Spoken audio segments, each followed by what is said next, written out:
आज आम चिकेन बिरियानी करवा। फास्ट आम चिकेन को धोई नवा भल भाव में।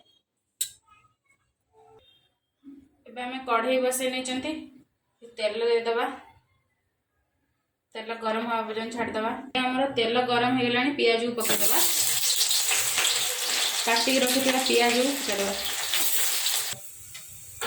पियाज जरीगला तेजपत्र पकईदेवा। पेस्ट अदा रसुण जीरा पेस्ट करथिले को पकईदेवा। एवं मसला जरी आसला लुण पकईदेवा। लुण हलदी भल भाव में मिक्स करदेवा। काटी रखि टमाटर पकईदेवा। आम टमाटर जरीगला लंका गुंड पकईदेवा। भल भाव मिक्स करनवा। आम चिकेन मसला पकईदेवा। गरम मसाला पकईदेवा। मिक्स करनवा। एबे आम काटिक रखिथिबा धनिया पत्र पकईदेवा। भल भाव में मिक्स करनवा। पूरा जरी आसला अल्प पानी दबा। पानी देकी मसला को गोलैकी किछ समय छाड़देवा।